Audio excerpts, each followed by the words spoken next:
Tens of thousands marching against President Trump's policies as the faithful line up in a key battleground state to hear the president tout his record. Extremely dangerous, the manhunt for an escaped prisoner. The fugitive's distinct tattoos police want you to see. Torrential storms, life-threatening flash floods sweeping across the central U.S. Millions of Americans in the threat zone tonight. The popular Netflix series possibly hacked, the ransom demand, and the threat to leak new episodes. Plus, hot mess, the fancy music festival promoted by supermodels called a super flop. Tonight, organizers finally explained what happened. From ABC News, this is ABC World News Tonight. And good evening. Thanks for joining us on this Saturday. I'm Tom Yamas. And we begin tonight with President Trump's first 100 days, a milestone met by praise and protest across the nation. The president in Harrisburg, Pennsylvania tonight for a rally with supporters. Mr. Trump focusing on what he calls his list of accomplishments, pushing back at critics who point to a shortage of legislative wins, while tens of thousands of protesters once again take to the streets against this president and his policies. ABC's David Wright starting us off in Pennsylvania. My fellow Americans. Tonight, the president is touting his first 100 days as an unqualified success. I truly believe that the first 100 days of my administration has been just about the most successful in our country's history. And yet, tens of thousands of marchers in D.C. and other cities would beg to differ. The protesters today focused on climate change. Tonight, as the mainstream media he likes to bash gather in black tie for the annual White House Correspondents' Dinner, Trump is heading to the Rust Belt here in Pennsylvania, where he'll tour a lawnmower factory and hold a campaign rally. And I think having a campaign rally in Pennsylvania when a lot of people in Washington are in tuxes at a dinner is just brilliant. Trump says the media refuses to give him credit for his long list of achievements, including 28 legislative signings. In fact, he's signed 29 bills so far. 13 of them repeal Obama-era rules and regulations. 9 are ceremonial in nature, commemorating veterans, encouraging flying the flag, and encouraging innovation. 7 have legislative substance. Trump is still just getting started. If I win day one, we are going to announce our plans to totally renegotiate NAFTA. Not yet, though he is signing a new executive order on trade today. On day one, we will begin working on an impenetrable, physical, tall, powerful, beautiful southern border wall. The border wall still in limbo. So is health care reform. I am going to ask a Republican Congress to send me a bill to immediately repeal and replace Obamacare. And it's going to be so easy. 100 days have tempered Trump's outlook. This is more work than in my previous life. I thought it would be easier. I'm a person of common sense. I understand what has to be done. I get things done. I've always been a closer. We don't have a lot of closers in politics, and I understand why. It's a very rough system. It's an archaic system. But the vast majority of Trump's voters still give him the benefit of the doubt. Once he gets everything ironed out, midterm election, I think he'll be fine. Everything will get done. Rome wasn't built in a day, and you can't fix the problems in 100. And David Wright joins us live from a rally in Harrisburg, Pennsylvania. Looks like it's filling up there, David, behind you. And this rally was paid for by the Trump 2020 campaign? Check out this scene, Tom. It's got to bring back some memories for you. Same red hats, same slogans. Just a few minutes ago, they were chanting, "Lock her up." This arena holds 10,000 people. They'll have no problem filling it to capacity.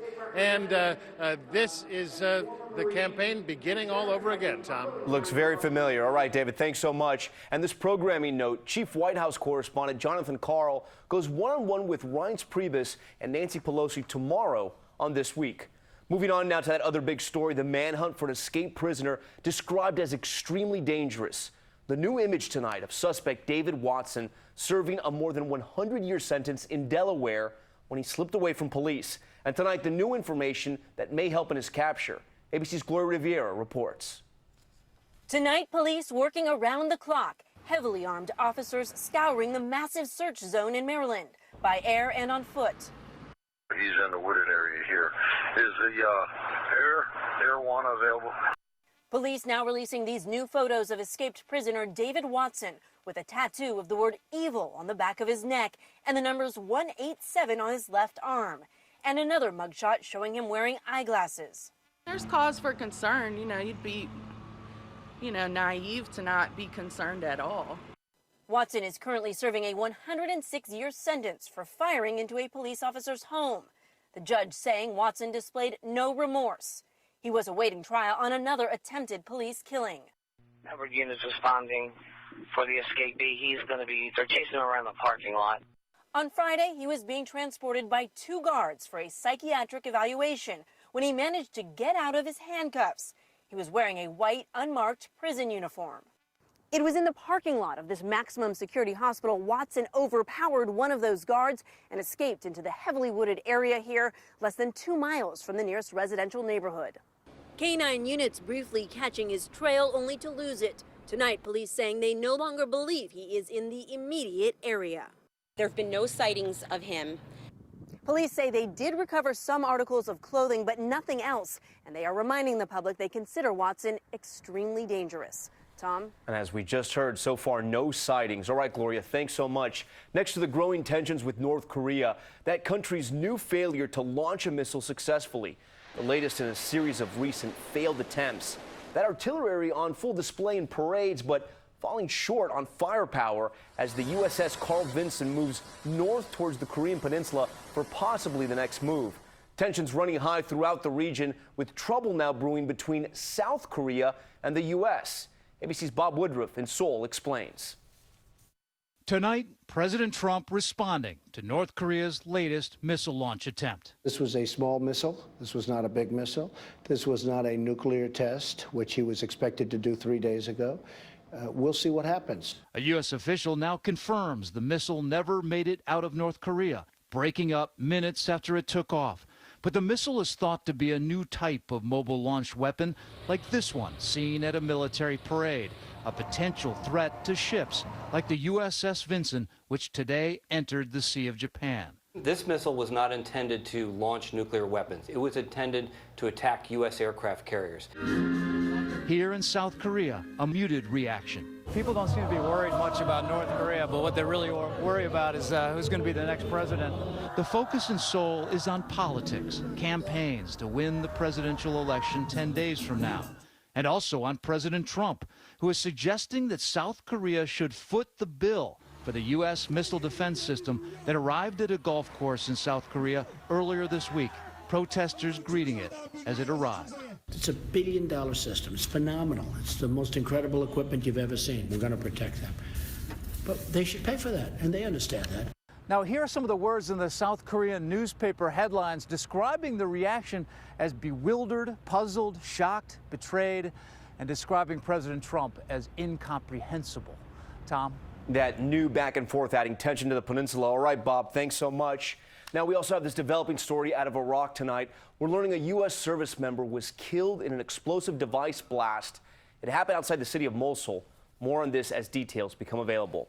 We head to Cairo next, and the security concerns for Pope Francis celebrating an open-air mass in that Muslim-majority nation just weeks after Christians were targeted in a suicide bomb attack. ABC's chief foreign correspondent Terry Moran reports from Egypt. Bristling security for today's papal mass in Cairo. Masked soldiers standing guard, helicopter gunships overhead. But for the faithful, many of whom worship in fear in this country after a series of horrific terror attacks at their churches, nothing could dampen this day. Francis got a rapturous welcome, touring this military stadium in a golf cart surrounded by a grim-faced phalanx of bodyguards. The tight security apparently limiting attendance here, the stadium just half full. Still, it was a jubilant scene. In his homily, Francis denounced the religious extremism that drives so much violence here and around the world. The only fanaticism believers can have is that of charity, he declared. For Christians we spoke with in Cairo, the Pope's visit meant hope. We're one, and the basics are one. We don't hate, and they don't hate back. Francis, this afternoon, heading back to Rome. Only 27 hours on the ground, but making a real impact. On board the papal plane, Francis told reporters he regretted that he did not see the pyramids. Too risky, it seems, even for him. Tom? Chief Foreign Correspondent Terry Moran for us tonight. Terry, thank you. Back here at home to the fierce weather affecting 30 million. Floodwaters now rising to dangerous levels like this outside of a restaurant in Tulsa. And take a look at this just outside of Oklahoma City, really coming down there, that hail and winds of up to 70 miles per hour. ABC's Philip Mena on the rough spring weather packing torrential rains. Floodwaters forcing rescues and evacuations in the heartland today. In southern Illinois, neighborhoods underwater, the only way out for some, by boat. A similar scene in Missouri. This family rushed to safety by first responders. This car submerged, the windshield wipers still going. Waters rising so quickly in Seneca, Missouri, the entire town forced to evacuate. In Oklahoma, a state of emergency. Overnight, hail and heavy rain pounding the state. Coming so fast and furious, it sent these cars floating down the street. Rushing waters trapping customers inside this restaurant in Tahlequah, Oklahoma. There's people in there. The storm packing winds up to 70 miles per hour, completely knocking over this horse trailer while this woman was inside. All of a sudden, two good rocks and it just, whoom, flies over on its side. Those gusts sending bleachers from a nearby school into this Oklahoma City home. Look at that thing burning. In Indianapolis, lightning likely the cause of this massive fire. Oh, the whole entire house shook. The whole house shook. The family of 5 escaping unharmed. The main concern here in Oklahoma, rising water. Flash flooding still a major threat, and tonight, rivers like the Arkansas behind me now starting to rise. Tom?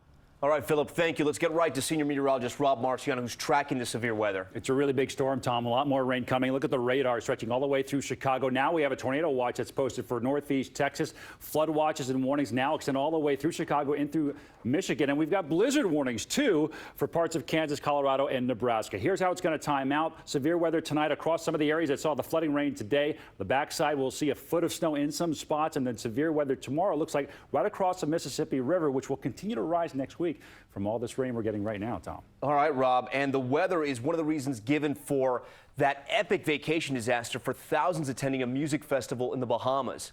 For the first time, organizers explaining why things went so wrong. Here's ABC's Adrian Bankert.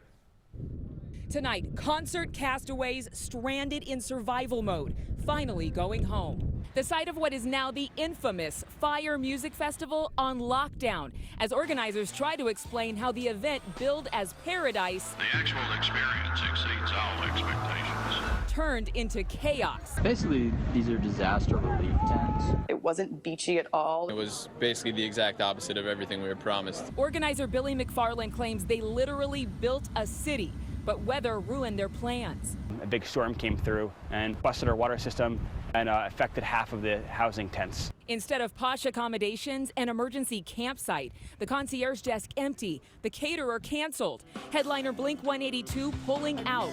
Those trying to go home stranded on the tarmac for 10 hours without food or water. So we're going to have to deplane everybody. They need to be held responsible because they basically abducted us. Vendors in the dark. I don't know if I'm getting paid. The Bahamian Ministry of Tourism alleges the group didn't have proper permits, which McFarland denies. Co-founder and rapper Ja Rule promising refunds, insisting this was not a scam. We're looking forward to having you guys give us another shot, and sorry for what's happened. That second chance will come at Fire Festival next year. Yes, they're going to make another attempt. Organizers say that those who attended this year will receive a free VIP pass in 2018. Tom? We'll see if anyone goes next year. All right, Adrian, thanks so much. And there's still much more ahead on World News Tonight this Saturday. A tree comes crashing down on a highway, crushing a car. The frantic efforts to save the driver. Plus, Netflix hacked, a popular series reportedly held for ransom. The next targets for the hackers known as the Dark Overlord. And 2 bear cubs taken out of the wild, why 2 hunters might be in some big trouble. This is ABC World News Tonight, brought to you by the American Petroleum Institute.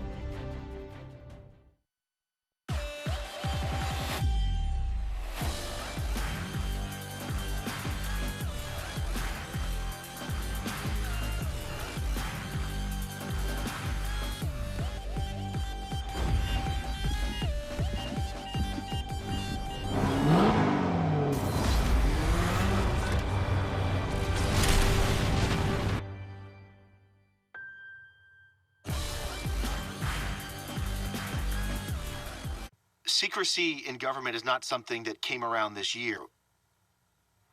We've seen secrecy grow across the years over several administrations of two different parties.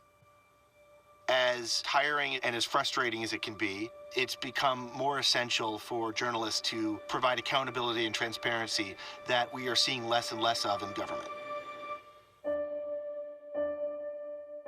I'm Mark Mazzetti, journalist for the New York Times. I have asthma, one of many pieces in my life. So when my asthma symptoms kept coming back on my long-term control medicine, I talked to my doctor and found a missing piece in my asthma treatment with Brio. Once daily Brio prevents asthma symptoms. Brio's for adults.